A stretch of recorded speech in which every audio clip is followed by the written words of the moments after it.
Welcome back to Those Happy Places, the podcast that treats theme park rides and attractions like literature.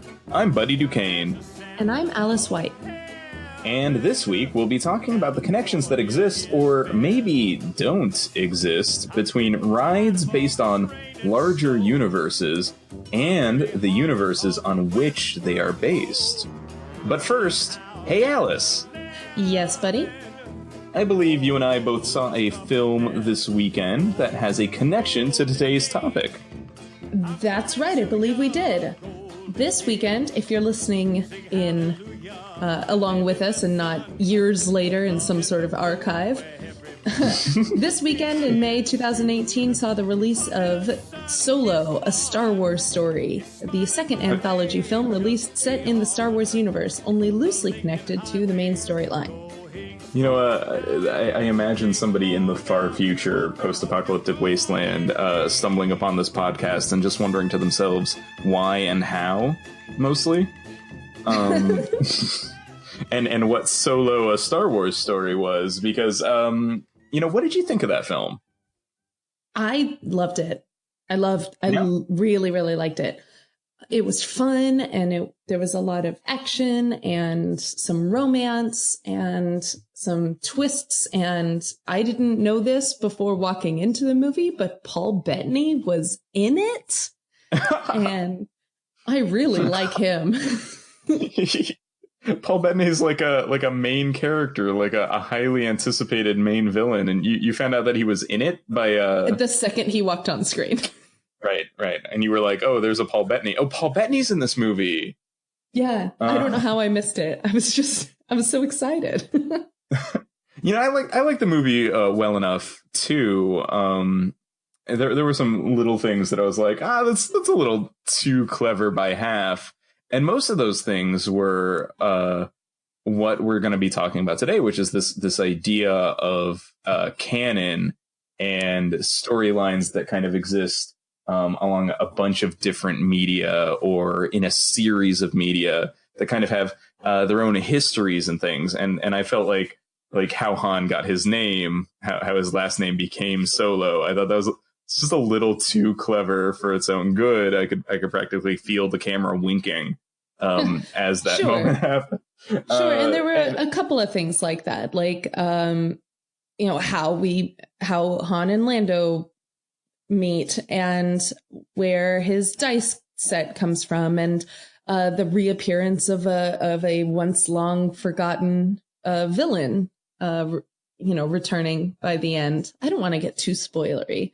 Yeah, let's not spoil it in case people are listening along and not from the far future. But the return of this villain was very much concerned, I think, and a couple of these other moments, like, why does Lando mispronounce Han's name? Oh, because it's like a joke for them. It's like an inside joke. He says Han because Han said sabak, right? Sabak, when he said at the sabak table. So they mispronounced the letter A now, and that's like their inside joke. That's fun. I enjoy that. And like where Han got his gun, like his specific model of gun, and things like that. So, Alice, why we bring up Solo even, because we are not, after all, a movie podcast. We are a theme park ride podcast. We definitely could be a movie podcast if we wanted to. If we really wanted to. Is that Star Wars is one of those series that is very concerned with canon. And canon is kind of our topic today, because I feel like Star Wars especially has this unique Star Wars-y thing about it, which is this obsession with what is true and what is not true in the Star Wars universe. And we have this Star Wars ride that kind of exists in two versions that has this kind of tenuous connection to that. And Solo is so concerned with its place in the canon, like where exactly, what year it is, like what the other characters might be doing, where these things come from, or why we have them in later movies, that it almost seems kind of like an exercise in canon creation.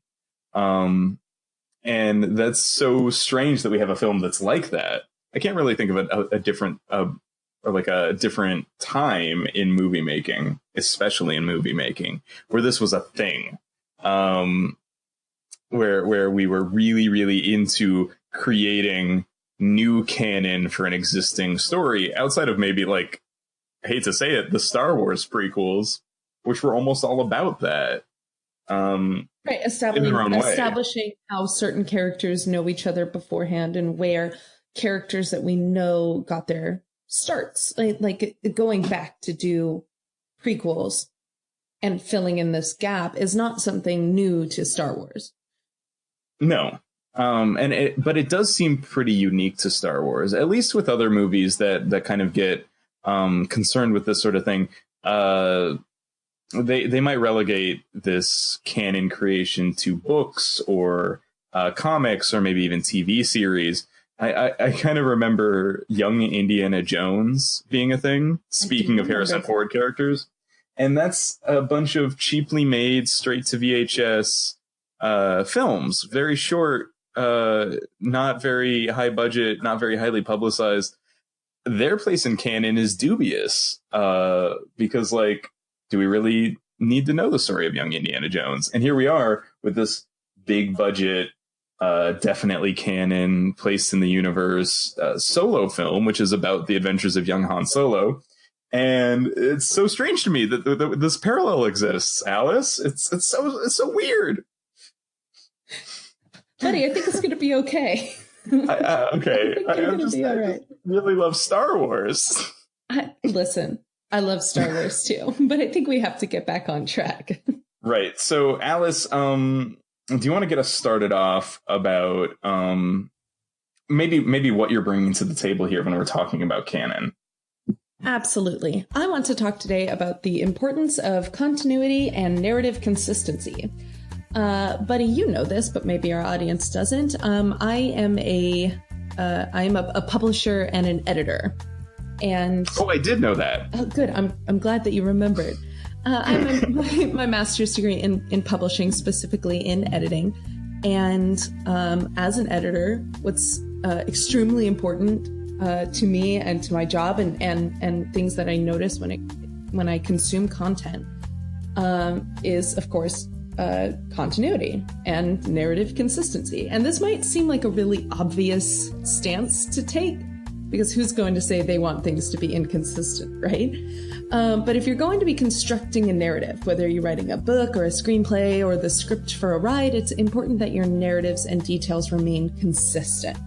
So if you establish something about your main character in Act 1, that detail must remain consistent until the end of your final act, unless you've given your audience a reason for that detail to have changed, such as some sort of trauma or character development, something like that. Now, in a ride, this kind of detail work and character arc and growth isn't necessarily necessary. Necessarily necessary. Anyways, in a typical theme park ride of only like 1 to 4 minutes long, you don't have any time to establish character or narrative consistencies, but it's very important in a ride based on an existing IP. And that's the kind of ride we're talking about today, about Star Tours.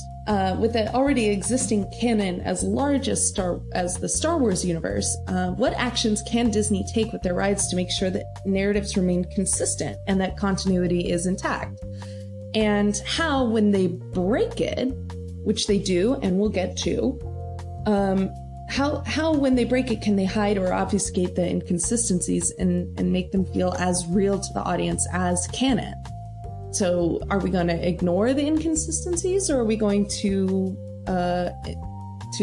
embrace the inconsistencies or try to rationalize them as part of canon?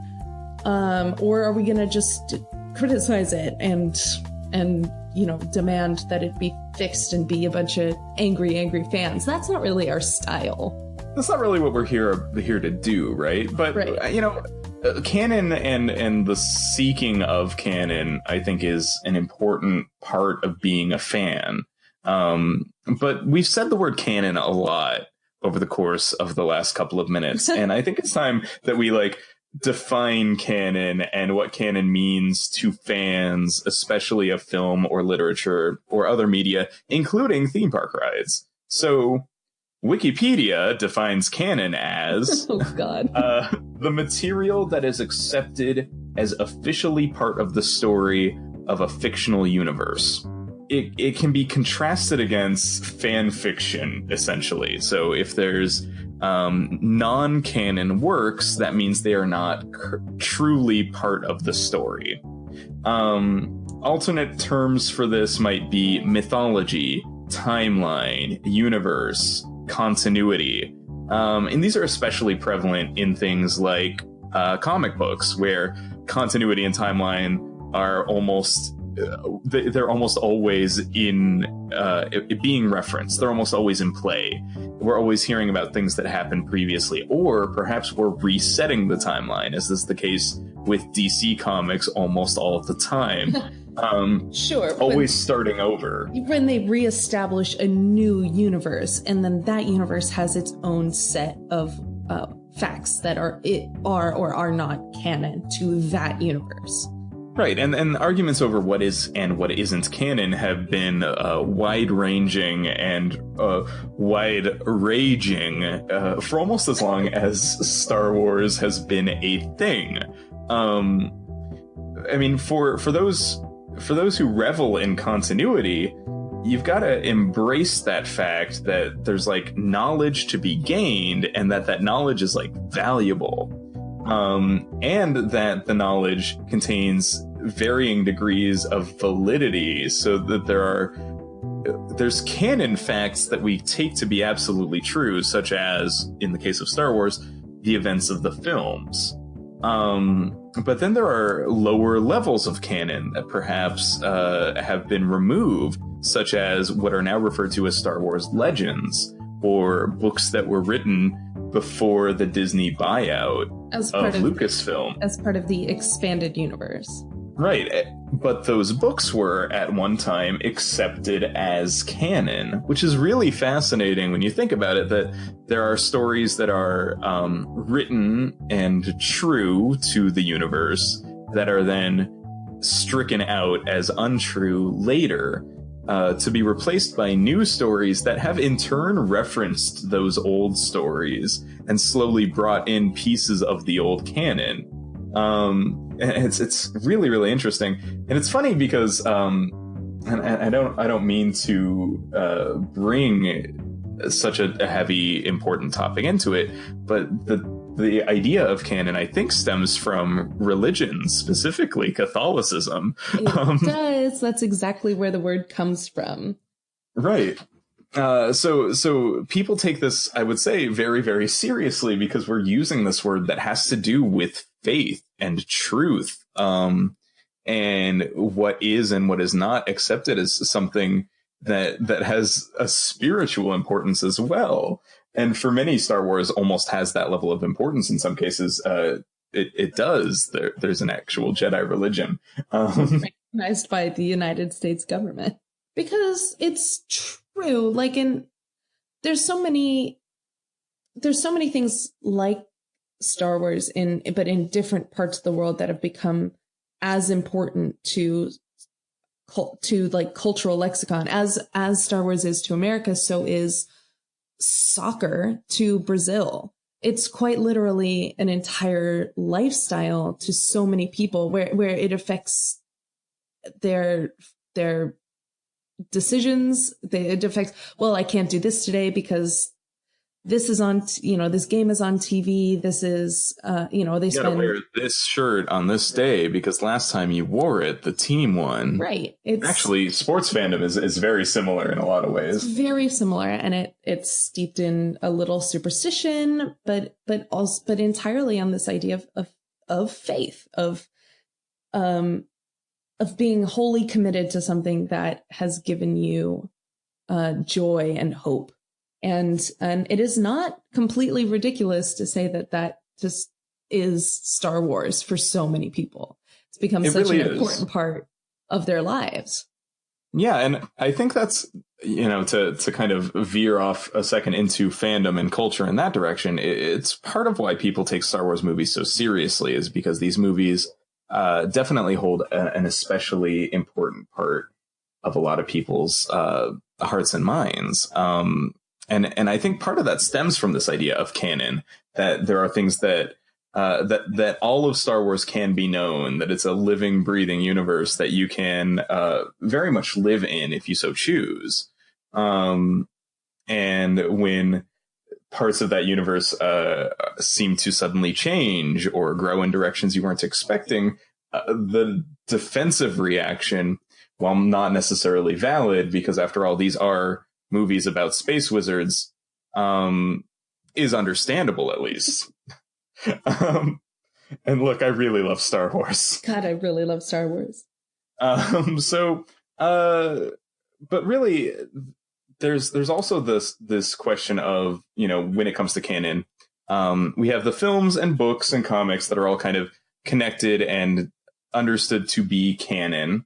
But there's also supplemental materials such as visual guides or Wikipedia entries that kind of add into that idea of canon, that there's always a little bit more information to get and that you can collect it. But the theme park rides based on Star Wars, I think, are really unique because they kind of try to walk the line between canon and non. They kind of want to give audiences, perhaps many of whom are not super fans, the experience that they expect of a Star Wars ride, while also not offending perhaps your canonically driven fan of the series. That was very diplomatically said. Thank you. And really my question with Star Tours especially is, to what degree do the rides based on this franchise, this extremely important, popular, wide-ranging franchise, to what degree are they canon? And what is unique about their position in canon as experiential pieces of media? Because these are not movies that can be like popped in and turned on and watched. They're lived experiences for their audiences, just like any other theme park ride. They invite you in and they make you part of the story, which is really, really interesting. So we're going to talk about both versions of Star Tours today, in terms of their connection to canon. So, Alice, let's start with Star Tours, the original, which longtime listeners will know is a favorite of mine especially. And I have a lot to say about this ride, and we're going to have other episodes mostly focused on it because it's just that important. But I'm particularly interested in its framing narrative today, because Star Tours is really, really unique in that it's not just walk in and you're in a Star Wars adventure. Like, there's a story to be told in the queue. And classic Star Tours really leaned into this aesthetic of it's a Star Wars airline. It's a Star Wars airline. How cool is that? It's a Star Wars airline. You're getting on what is essentially a minivan except bigger in space, and you're just going on vacation to the Endor moon. Like, that's really, really cool.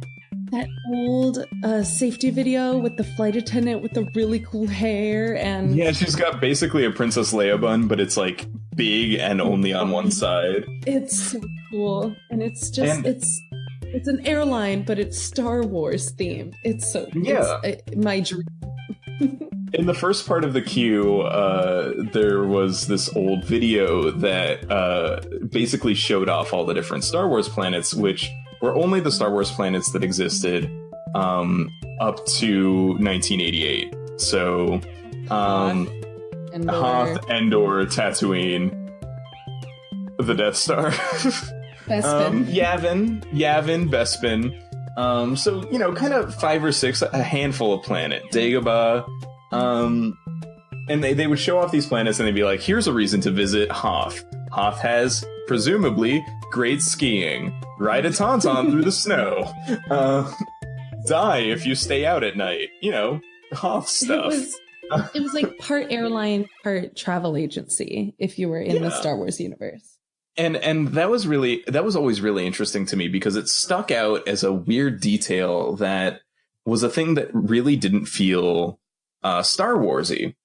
In Star Wars, I never imagined that Luke and Obi-Wan could have been like, oh man, this cantina is really bad, man. Let's just get a couple of tickets on the next Star Tour to Alderaan and let's just get on let's get on the equivalent of a 747 and just fly there. We'll be there in a couple of hours. It's no big deal. Probably they'll serve in-flight snacks. It really doesn't seem Star Warsy to me. It seems like a very strange thing that there would be a transit company in space. And it's never mentioned anywhere in the films. Actually, Solo might have been the closest we ever got to one.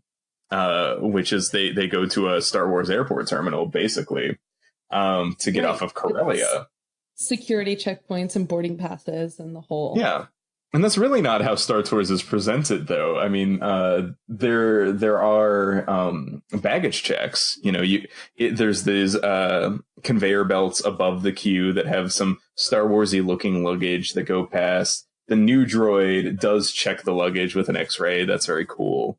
So you get this kind of taste of what that might be like. But the Star Tours terminal does exist as a space station. And Alice, I'm not sure if you remember this from the old ride, but this is a very clear detail. It's not on a planet. It's a station, kind of a halfway point between other destinations that you come into landing on later at the end of the ride. You remember that. It was like a satellite station. Yeah, it's not on a planet. Star Tours kind of exists out in space. It's its own thing. And so just think about that for a moment. Like, what kind of a person might you be if you're writing Star Tours? You're probably not a rebel sympathizer, or at the very least, you're not a rebel, because that would be a thing that a criminal would be doing. And you can't just get on a passenger jet as a wanted member of a resistance group. No, you're probably a citizen of the Empire. You probably have like an ident card, a ID chip or something like that. And you've probably purchased tickets with Imperial credits. You're not from a cantina on Tatooine. You're not an outlaw. You're probably just somebody on vacation, right? Looking for a good time on the Moon of Endor. Hug some Ewoks. That sounds great. There's an Imperial outpost on the Moon of Endor. There's plenty of reasons to be there. It seems like a nice, safe vacation. Sure. And that's interesting to me, because that means you're not a bad guy in the Star Wars universe, but you are just like a regular guy. And I mean, guy is a non-gendered, non-pejorative, just, term of Californian term. You just mean like a guy. You're just a guy. So you are like just a normal, regular, average Joe, who's getting on this bus, and then all of a sudden you're in a combat zone. So because the story of Star Tours, to those who are unversed, is that you board your star speeder, and your pilot droid seems a little off. He makes a couple of mistakes as you exit. And the pilot's name is Rex. And you get out of Star Tours Station, you jump to light speed, you pass Endor, you run into some comets, you blast your way through those comets, then suddenly you get locked into a tractor beam as a Star Destroyer is pulling you in, and then you ease off on your main thrusters, which is a weird thing to do when caught in a tractor beam. I feel like if you could just ease off on your main thrusters and get out of the tractor beam, tractor beams wouldn't be very effective. But you ease off of your main thrusters, you end up looking at the Death Star, then you join a squadron of X-Wings in destroying the Death Star. And Killing that's millions. Probably millions. Probably you have at least a cousin or two aboard that Death Star. Which is really, really I mean, when you frame it like that, there's this, Alice, I know you know about this. There's this subreddit called The Empire Did Nothing Wrong, which is an interesting creative exercise, right? Like, how can we make the bad guys seem like they were trying to do a good thing? And oh my God. If you want a perspective on that in Star Wars canon, Claudia Gray's book, Lost Stars, it has a character that is an officer in the Empire who truly believes that she's out doing the right thing. And she is an officer in the Empire who loses friends on the Death Star. And she's really, truly believes that what she's doing is helping people until she's faced with evidence that is, too much to bear, and she turns, and it's wonderful. It's a really good book if you want that perspective from a canon perspective, not a fan fiction perspective. Right. It's the way to go. And that's really kind of an interesting perspective to take, right? That the Empire, I mean, this is how they advertise themselves in Solo, of course, bringing peace and order to the galaxy. You gotta bring everybody under one rule so that everybody can live in peace. And that's an interesting, I mean, that's certainly a fascist ideology, right? But that's also, you could have people who believe in that, or people at least who don't necessarily disagree and just are trying to make their way in the galaxy. So you could see where that might be kind of cognitive dissonance. But Star Tours isn't concerned with that because, after all, it is a theme park ride, and the rebels are the good guys from Star Tours, right? So you hop in, and Rex is like, "Oh no, let's help the rebels," and you do, and you blast a couple of TIE fighters, and you watch the photon torpedoes. Yeah, and they blow up the Death Star, and then you jump to hyperspace just as the Death Star blows up, and then you go back to the Star Wars base and I guess get arrested as soon as you get off the plane, because the Star Speeder that you were in blew up the Death Star. So yeah, I don't know. It's very confusing. Next, but you got know, because you know who was driving your Star Tours ship. It was not just Captain Rex from the cockpit, but they loaded your navigator R2-D2. Right, R2-D2. so the known rebel sympathizer droid got placed in in as a navigator for Star Tours. Because R2-D2 and C-3PO are present in the line as you wait, working on a Star Tours ship. Presumably they're as spies for the Rebel Alliance, or just lost on their way trying to get back with the rebels. All sorts of questions about what 3PO and R2 are doing there. In the new ride, I believe there's a mention of Captain Antilles, who was their owner between Bail Organa and Luke. So that is possible. That they're there on a mission. R2-D2 gets chosen to be your navigator, and he decides, hey, you know what? It's time to go be heroes. And then you're just along for the ride. That's so R2-D2. That's so R2. And he just takes over. Especially in the new version of the ride. But we're not there yet. And what I want to talk about very briefly, because we've been talking about this for a little while, is that from a canon standpoint, this entire ordeal is absolutely insane. If we're talking about writing it into Star Wars canon, if you're like, okay, like, let's say tomorrow Lucasfilm, Lucas Books calls you up and they're like, we really want to write a Star Tours novelization. And it needs to agree with all pre-established canon. It simply would not be possible. No, not at all. For one thing, that's not how the Death Star got blown up. And we know this because we've seen the Death Star get blown up twice in the movies, and that's just not how it happened. The guy who blows up the Death Star in Star Tours isn't Luke Skywalker. He's George Lucas in an X-Wing, or in a pilot helmet. He's not Luke. Luke isn't there. There's no Han Solo swooping in at the last second. Darth Vader isn't anywhere to be seen.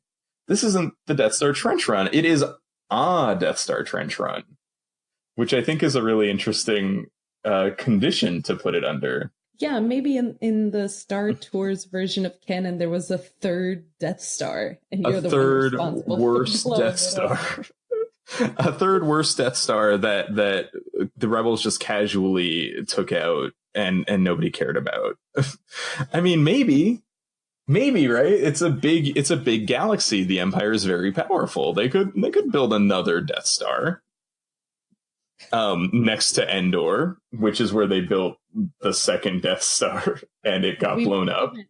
We went past the Endor moon. Remember? Oh, right. Yeah, but that was sublight, so it couldn't have been that far. Anyways, what I'm saying is, yeah, we cut in the sublight engines there. What I'm saying is, it's not canon. It isn't.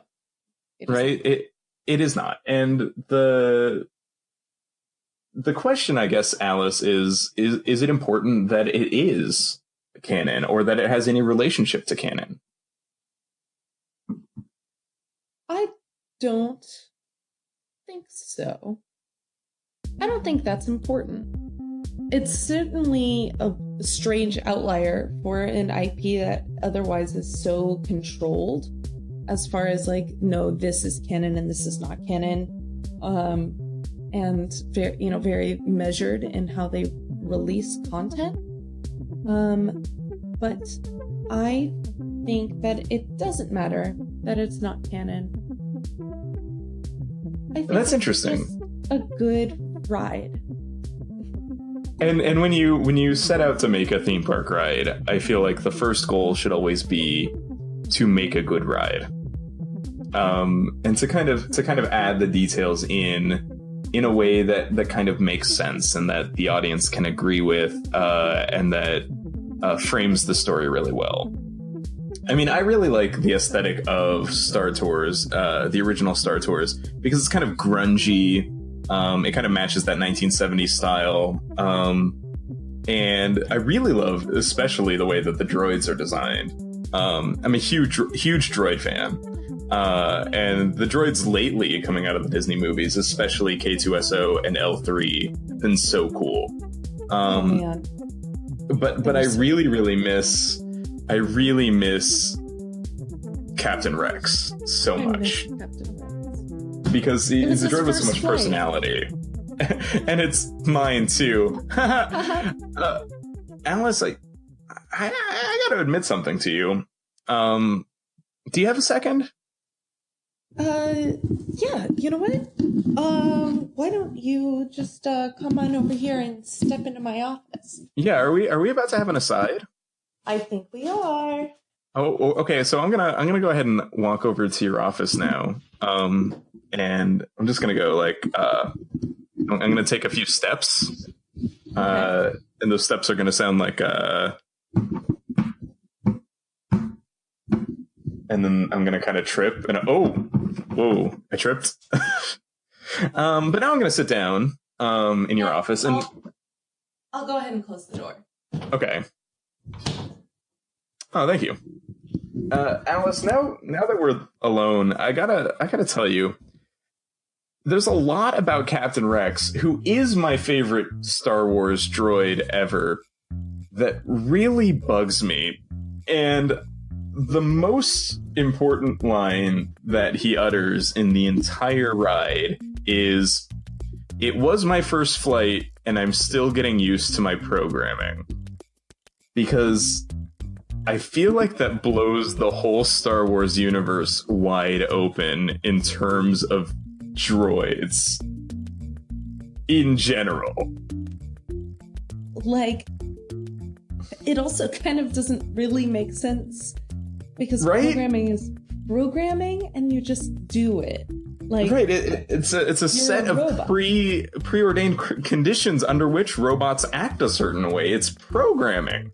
It's a program. And to say that Captain Rex has this personality, and that his unique personality kind of makes him incompatible with the pilot droid software that he's been given, but he's he's built to be a pilot droid. He sits on a stationary base next to the controls. He has little arms that are designed just to pull the levers that control the star speeder. Like, he's a pilot. He's built to be and programmed to be a pilot. What happened to this guy along the way? Okay, in true Those Happy Places style, I'm going to throw a little bit of rationality into this, and hopefully calm you down just a smidge. I'm really worried about Rex. Droids have personalities. We know this. They built-in personalities. Maybe that line, "just getting used to my programming," is Rex lying to make an excuse. Are you kidding me? Droids are capable of lies. Absolutely, they are. And 3PO, who is not programmed to lie, lies when Luke is like, "just do it," to the Ewoks about them being gods. And he does. He goes and he makes a conscious decision to do it. Yeah. And R2 has attitude and spunk and initiative. K2 has sarcasm. L3 has a sense of personal freedom and personality. And honestly, the Star Wars universe has grown so much since 1988, when Rex said the line, which is that he was still getting used to his programming, and don't anybody forget it. But I really like Chopper from Rebels as well. He's another droid. He was a veteran of the Clone Wars. He's grumpy. He's violent. It's really interesting to see the way that droids can be kind of changed by their experiences, especially L3, who is a favorite of mine from Solo as well. And the way that she took personal pride in the way that she had kind of built herself and altered herself and collected parts and knowledge that made her special. But Rex is naive. I am sure that Rex does not know what he's doing. But then again, he must be a pretty good pilot because he navigates the Death Star trench run in a minivan. And the comets. And that can't just be R2, right? Because Rex at some point agrees with what's happening. He's like, "Okay, let's do this. Always wanted to blow up a Death Star." I think that the real line is, "I've always wanted to do this," which is so interesting. I think you're right. I think Rex is what we witness with Captain Rex, especially, is the birth of a rebel droid. The birth of a droid that is rejecting part of its programming. And you know what? I was ready to come into this and leave it completely unresolved. But I blew it wide open and you closed it right back up. We put it back in the jar. Now it works in continuity again. I'm really excited. I'm not worried about Rex anymore. I think he's got a great future ahead of him right after that ride. Yeah, I think you don't have to worry about Rex.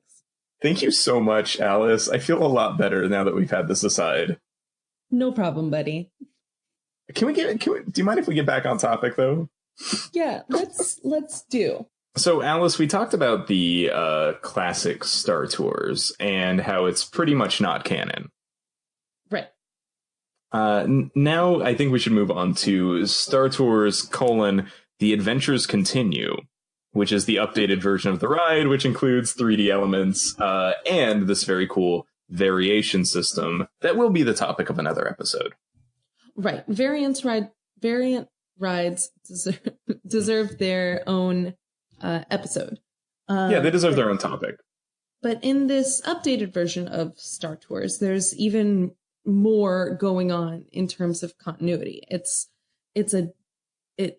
introduces a whole different set of things to worry about as far as canon goes. Yeah, the question of what is true and not true in Star Tours: The Adventures Continue, or as we might just call it, Star Tours 2, or since we have no time, ST2. ST2, Star Tours 2 Electric Boogaloo? Yeah. So as Electric Boogaloo still takes place in the Star Tours terminal. That's where we start out, right? Right. And it's almost the same. The first part of the pre-show is almost exactly the same. You still are treated to a side view of the ship that you're presumably going to be going on. R2 and 3PO are there. R2 and 3PO working on the ship. You get a big departures board with new and updated destinations, including Kashyyyk and Canto Bight and all sorts of new places that weren't previously available in the 1988 version of the ride. Right. And the thing about all of that and all of the little updates is that for me, they've always felt a little less personal. They felt less warm. But they're very much the same thing. Maybe it's just my nostalgia goggles not letting me enjoy it as much, but they're the same basic idea. You know, you still get treated to the occasional small video of a maybe next vacation you want to choose Naboo. Mustafar. I want to try Mustafar. I want to go lava surfing and die if I go outside. Oh wait, it's just like Hoth, except it's just like Hoth, but the opposite. You know, you can it'll show you clips from the prequels showing celebrations on Naboo and Coruscant. It's literally just like reused footage from the prequels. Yeah, from the prequels, which is fine and cute. Yeah. And it's reintroducing you to some locations that you might have forgotten about. But your usuals are still on there, Hoth and Bespin and the Forest Moon of Endor. Yeah. They're all there, and I think the renewed queue elements are very much focused on driving home the fact that it's an airport. There's a baggage check droid that was just, it used to be a droid repair droid, which is a weird sentence to say, but it used to just be working on the same droid all the livelong day. And now he checks baggage. And there's also a Patrick Warburton droid, who is my favorite voice actor at Disneyland. And he x-rays you as you go through and comments on the audience as they walk through. So that's all very cool. And we still have a pre-flight safety message. This time it's from one of the diner robots from Dex's Diner. From Attack of the Clones. Attack of the Clones. Now she's a flight attendant droid. It works pretty well. But there's also this new story. And that story is that the new Rex units, which can walk around and are like beefy for some reason. Did you ever notice that? They're like, they're designed to be like handsome droids, except with like Rex's face. Rex, you got good looking. So the droid is like, I'm going to take a break. I'm going to go drink an oil. I don't know what droids do on their free time.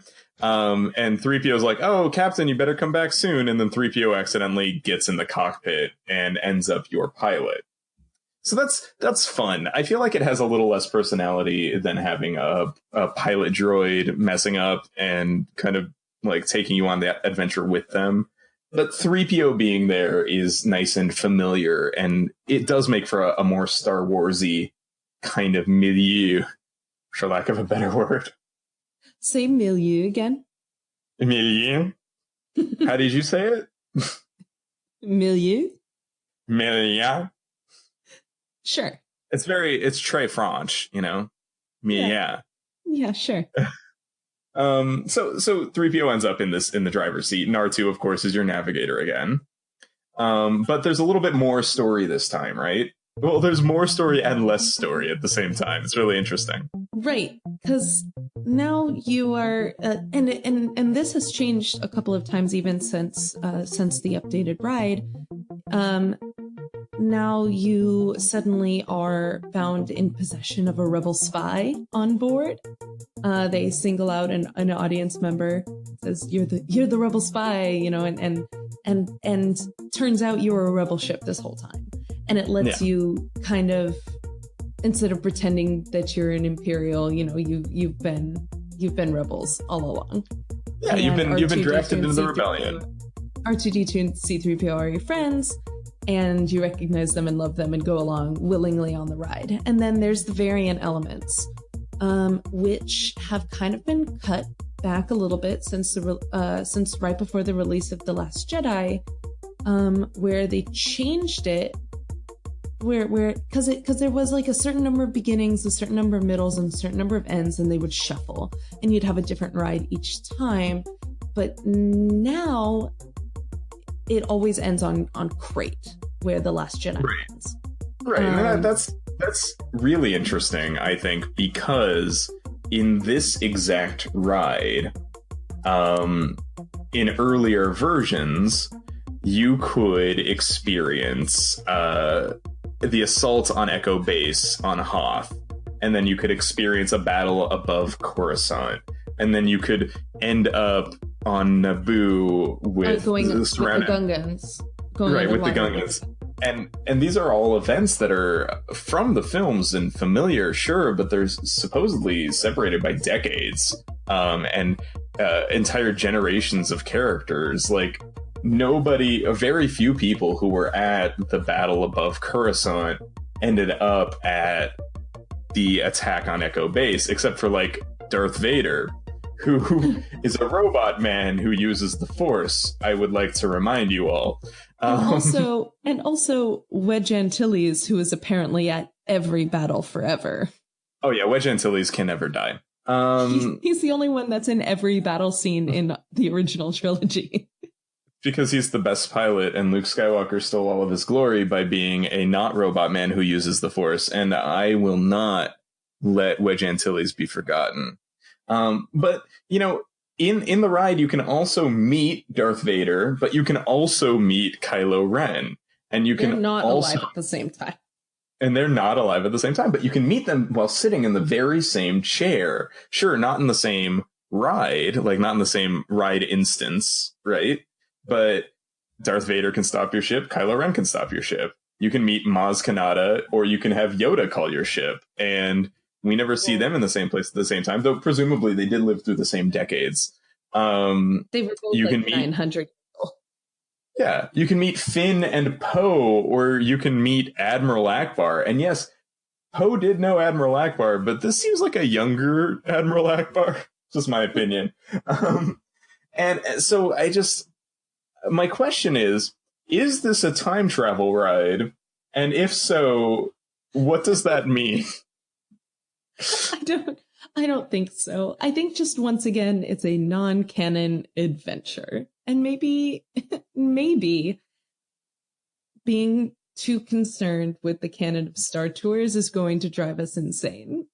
And I gotta say that, I really do enjoy Star Wars, The Adventures Continue. Star Tours.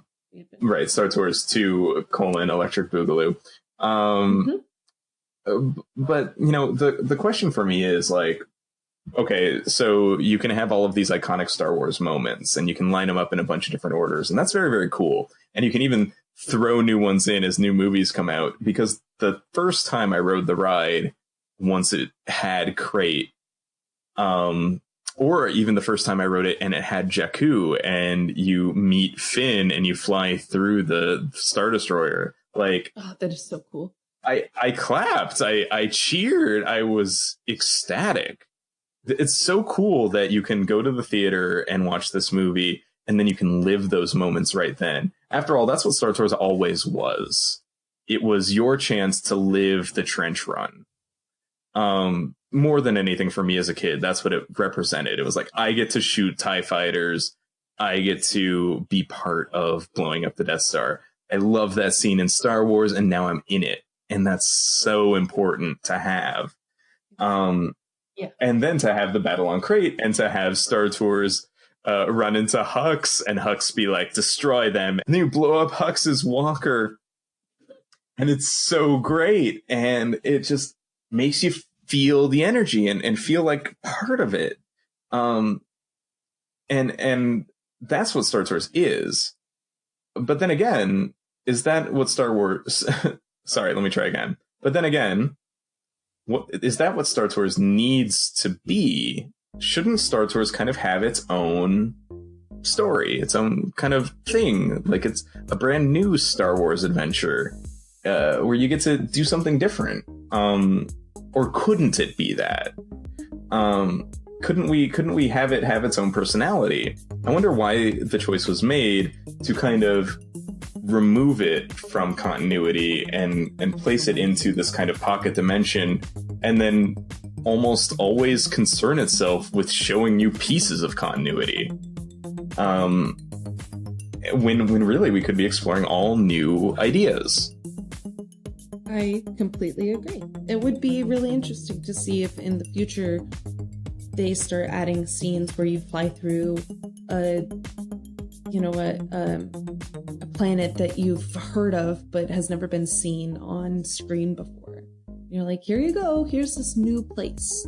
You know the name, here's what it really looks like. And it's like an expanded universe of Star Wars. There you go. I like that a lot. And so I wonder if it's maybe the strongest possible choice to say this is not canon. It can never be canon. In fact, it's so not canon that there's time travel in this. That's how not canon it is. Or maybe if there's a stronger choice for the ride itself to not concern itself with all of that, and maybe to worry about telling a really great story about a space airline, guys. So cool. The coolest thing. It's a space airline. I love mundane stuff like that.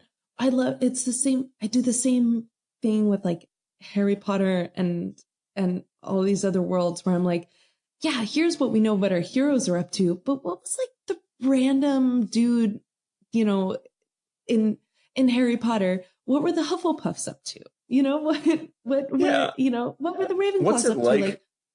What's it like to own the 3 broomsticks or the leaky cauldron? Like, what's it like to be a wizard bartender? What are the regular Joes doing in Star Wars? And maybe they just want to go on a vacation on a space airline. So, right, they're making this entire Star Wars land, Galaxy's Edge, and it's got a name. We know that it's on this planet Batu, and we know that it's the Black Spire Outpost is what this place is called. And we know that there's going to be factions and live shows and a story contained there all its own. And it raises a lot of those same questions about what is canon and what is not, and how concerned the theme park needs to be with that sort of thing. And probably we won't know until opening day of 2019 when this place finally becomes available to us. But until then, my fingers are crossed for a very, very immersive canon experience. Yes, and you can keep following us on Twitter to see our near weekly hype freak out about it.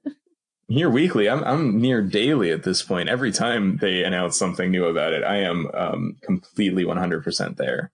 But Alice, there was one more thing we wanted to mention today before we signed off. Yeah, we have just one last little thing about one last little thing about a world a land that truly seems to exist within its own universe, within its own canon, and it is exclusive to Disneyland. We're talking, of course, of Toontown. Mickey's Toontown, which is it's so funny to say, but Toontown looks and feels like a place that would make sense for Mickey and friends to live in. It feels canon, it feels true, and there's so much about that place that is important too. I think you want kids to go and believe it, right? Like that's part of the joy of Toontown, is that Mickey really does live there if you believe that he does. So that's the goal. And it's not like other parts of the park where you can stumble upon and meet so many different characters from so many different IPs like in the same spot, characters that would have never have a reason to hang out.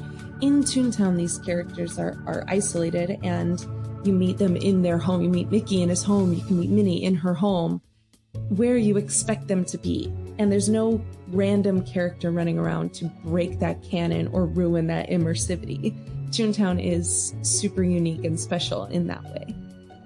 It's so funny. Like, Toontown has a fire department, it has a apartment building, it has a factory, a power station, it has a farm where Goofy lives, it has City Hall and a gas station and a mass transit system. And Donald lives in a boat because of course he does, and Chip and Dale live in a tree because of course they do. And Mickey, of course, lives in this huge house with an attached barn because he's in movies and he needs a place to make his movies. And that all just rings so true, even though there isn't really a dedicated Toontown canon. There's not like a book or a set of cartoons that are taken as true, because these things are so kind of loosey-goosey. Like, you see Mickey's house. You and I were talking about this, right? The only times we see Mickey's house is like in those old, what were they called? Like Silly Symphony. Yeah. Like, we might kind of see Mickey's house for a second, but we don't see his neighborhood. Like, it's never laid out that way. And yet here Toontown is, and it feels real and true and doesn't seem to contradict anything because it's so well thought out. And it's amazing and adorable. All right. Alice, I think that brings our conversation about canon in theme parks and their attractions to an end. That's right. But before we go, we want to talk, to mention, of course, our weekly shout outs to some of our very favorite Twitter interactions this week. So first up, we want to give a shout out to a new friend and follower, TH Ponders, who is at TH Ponders on Twitter, and his podcast, which is called Accession, which both of us, Buddy and I, both listened to the first episode of, and we loved. I went and left a review. It's a really interesting look at art and art spaces, and we just absolutely adore it. TH Ponders is the newest member of our Podern family, that is podcast producers, with whom we are now best Twitter friends. Best Twitter friends. Best Twitter friends. So thank you. I wish I had something shorter to say that TH Ponders. I don't know your real name. But thank you for the interaction and the shout out and the review on iTunes. You're darling, and thank you. Speaking of TH Ponders, we have a special shout out for our friend and constant companion on Twitter, Charles Gustine, who introduced TH Ponders to our podcast.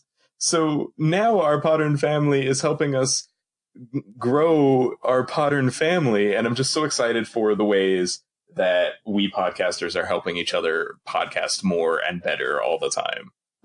We also want to shout out to Will Williams at Will W _rights, Gavin at the Pod Report, Ellie at SHO _MARQ,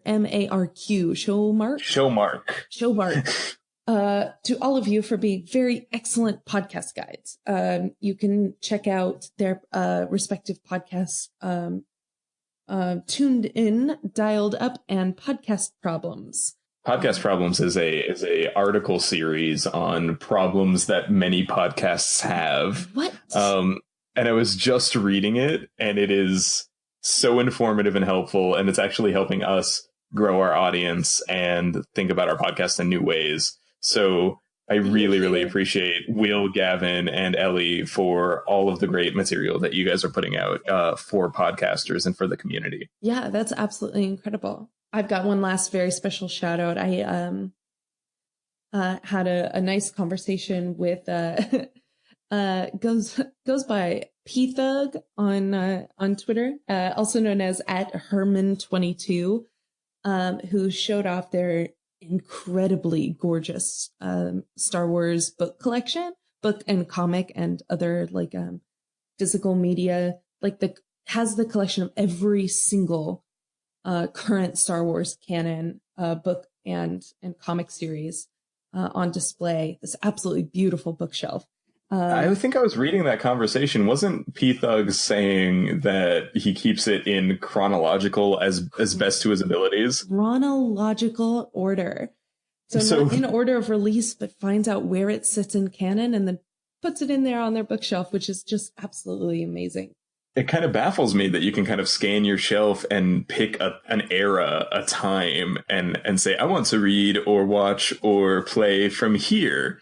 That's so cool. And so only with Star Wars can you do that. And so cool in context with our theme this week, and gave me some really, really excellent recommendations for the next book that I should pick up in my continued education on expanded and canon universe Star Wars stuff.